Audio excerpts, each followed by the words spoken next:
about your work in Koruške, and so you can start with your lecture. Thank you very much. Dear honored guests, dear colleagues, first I'd like to thank Father Georgievich, Mariana Prasch and Matulevich for the cooperation. I think it's more than a scientific cooperation, it's really a feeling of friendship. Thank you for that. I will talk now about the situation in palliative care. First I'd like to give a short introduction about our hospital. We are one of the largest hospitals in Europe. We have more than 4,000 employees, and we have in our hospital 1,465 beds and 126 beds for chronically ill patients, for geriatric patients, and Dr. Pinter will focus on this later on. You see here our new hospital. You can see it during the night, it looks very nice, and also we have a very nice garden architecture around the hospital. I am responsible for the intensive care, intermediate care. I am responsible also for the operation center and for the outpatient clinic and for the pain center. We treat about 3,000 pain patients per year, and I am also responsible for the whole palliative concept for whole Carinthia. And we have our palliative clinic in my department. That means in my department we have intensive care beds. In total we have 53 beds and 30 beds belonging to our department. We also take care of the intermediate care and 4 beds belonging to our department. And in the year 2011 we treated more than 1,600 patients on our intensive care units. And I will focus today more on pain and palliative care. We have 14 beds in our palliative care ward, and we stabilizing patients with life-threatening illnesses. We are also training anesthesists and for whole Carinthia, training in pain therapy, training in palliative care, and also in intensive care.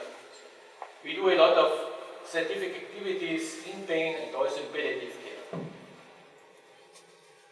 I think palliative care has influenced a lot in the last 10 years in our hospital, the treatment in intensive care, because people are getting older in intensive care, they are multimorbid, and we have to make a lot of ethical decisions. And I think this is very common in palliative care and intensive care, to make ethical decisions. And also here you see a special communication system. 10 years ago I was not able to speak with the patient who had a tracheostomy. And I thought about what can I do. And then we developed this special communication system, and now we are using the system also in the intensive care unit. I think palliative care can influence really a lot in the treatment of intensive care patients. Now I will focus more on palliative and our hospice concept. First, 10 years ago, 7 years ago, we did a survey in people in Carinthia. We asked the older people, older than 65, about quality of life, pain levels, health and old age. We interviewed 500 elderly persons in Carinthia, and you can see here more than 24% older than 88 years. These are the growing age group in the future, and we have also an increase in life expectancy. And you can see here in Carinthia, it's more a countryside. We have the main capital is Klagenfurt with 100,000 inhabitants. All the other people are living in the countryside. Carinthia has about 500,000 inhabitants. And you can see here only 10% of the older people are living in institutions. The other living at home or in family. And we asked them about pain. And normal, if you ask in the general population, 20% of the patients, 20% of the population suffer from chronic pain.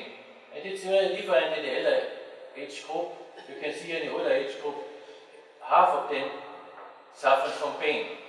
And pain are mainly in the musculoskeletal regions. You can see here 29% suffer from pain in head and face, 48% in neck region, and shoulder arm region, low back. That means pain is most in the musculoskeletal area. We asked also the people about human death. what to consider to be human death. That means companionship, escort until death, no pain, 96%. Openness of doctors and caregivers, about 90%. And dying within a circle of well-known person for about 84%. And we ask also a question about handling of death. Did you prepare your death?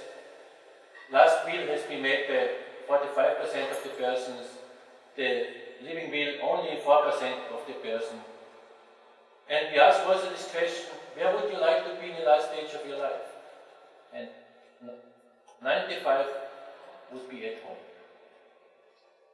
80% in the family circle. Only 9% in the hospital, or 30% in the nursing home. And where are the people dying in Austria? Only 30% dying at home. And I think to change this will be a big challenge in the future. What means palliative care?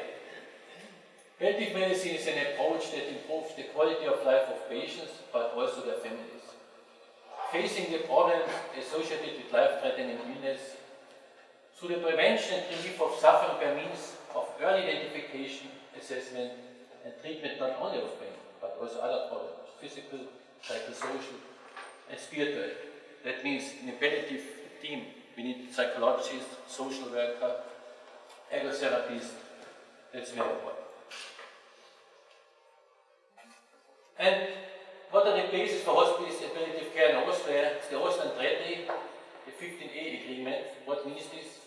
In particular, it is agreed that an Austrian-wide system for palliative and hospice care should be planned in a uniform fashion and implemented on a priority basis to provide for complete coverage. Where we are now in Austria. We have in Austria a palliative care unit. We have calculated the number of 60 beds per 1 million inhabitants. There should be 2/3 should be palliative beds, 1/3 inpatient hospice beds, because there's a difference between hospice and palliative in the definition. Palliative means if the patient is in acute setting, if they need support from the physician more than from the nursing staff. And if the patient is hospice, they need more support from the nursing staff and not daily from the physician. It's more in a chronic setting. We are also day hospice, but we have only one day hospice in Austria. Palliative medicine service must be available at every hospital, 2 medical positions per 250 beds. And mobile palliative care team, there should be one team for 140,000 inhabitants, and one team included 4.5 medical positions.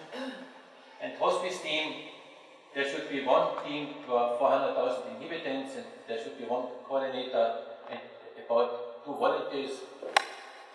These are people who take care of the activities of daily living of the patient. That means they support the patient, they go to the cinema with the patient, they are playing games with the patient and so on, they are talking to the patient. They are volunteers, they are not medical professionals. Now this is the concept for Austria. We have the acute sector in the hospitals, and in the hospital we have the palliative units, we have the palliative medicine service.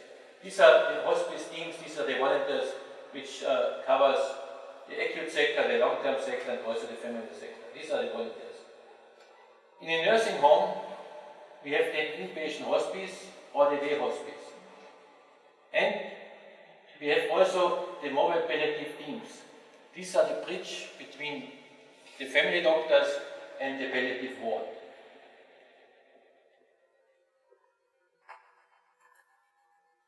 In Austria we have now, this was the data for the year 2011.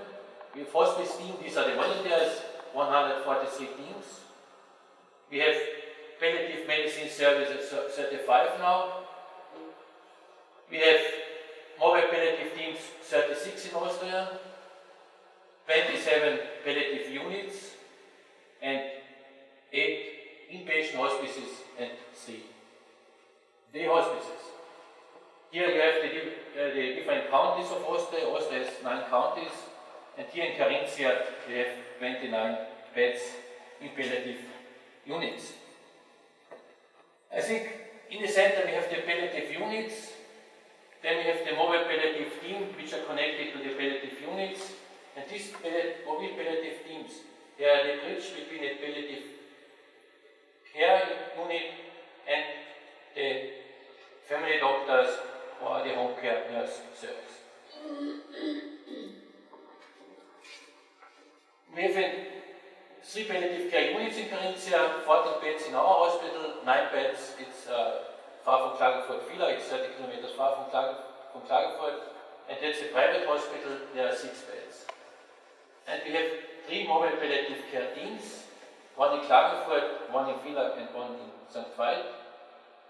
And these palliative care teams take care in the year 2010 about 1,000 patients at home.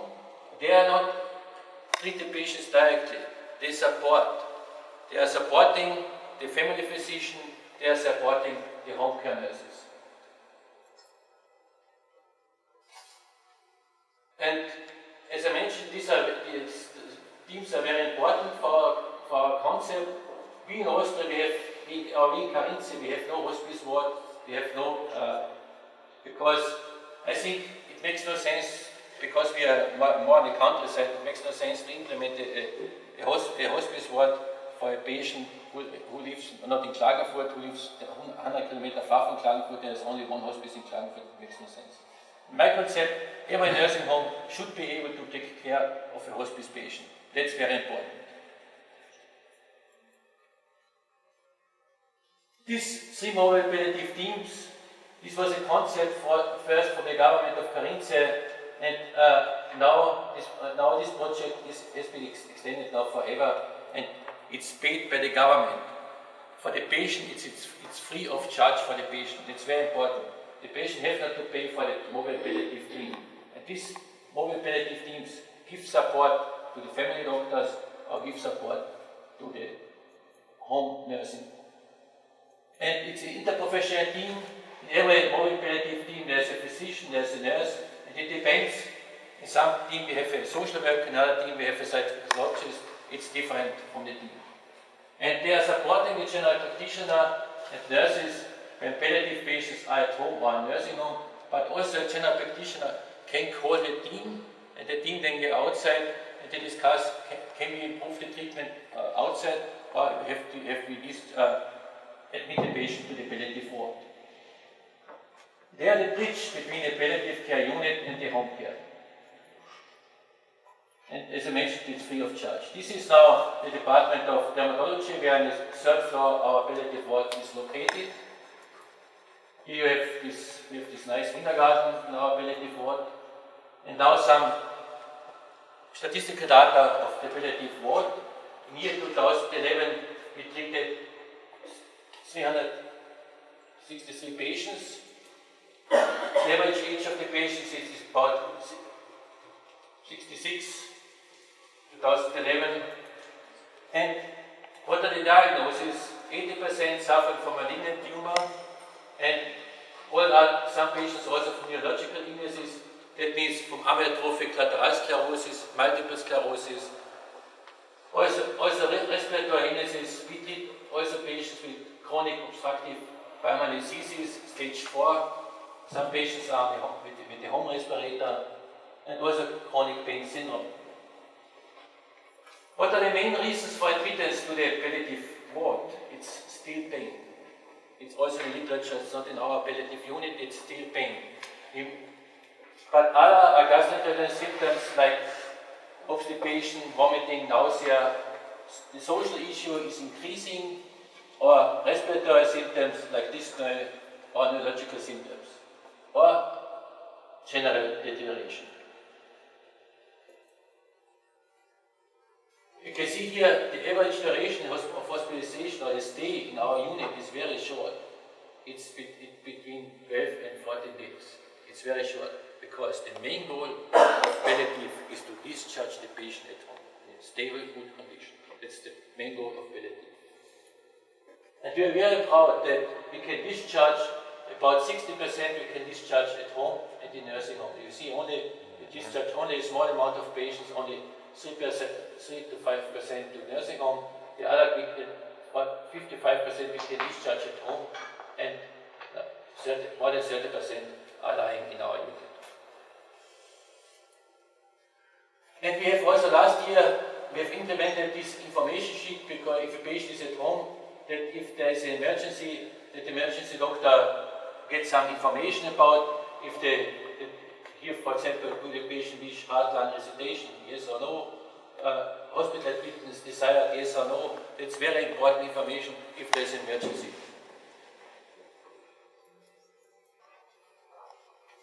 Now I will present the case, and in this case I will show that it's really important to have a good cooperation also with intensive ward and palliative ward, because this is a 62-year-old patient. Reasons for admission to the critical care stay was for several hours the patient felt tingling in both legs, increasing pain in thoracic spine. The patient had a compression fracture at the level D6-7, had also suffered from chronic obstructive pulmonary diseases, osteoporosis on long-term cortisone therapy. The patient underwent a decompression, laminectomy, D7, and distillation of the fixation. The patient had a complete paralysis at the level D7, weakness of the upper extremities after a possible earlier stroke, and he was transferred to our intensive care. And you can see here, he was more than a half year, he was in our intensive care unit. He had the local infection area of the surgical field. The material was removed and re-implanted. The difficult mobilization, he suffered from the cubitus sacralis.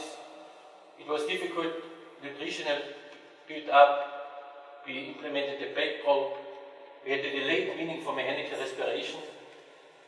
We had repeated pneumonias and atelectasis. The patient had a tracheostomy, and he was weaned to a placement on a home respirator.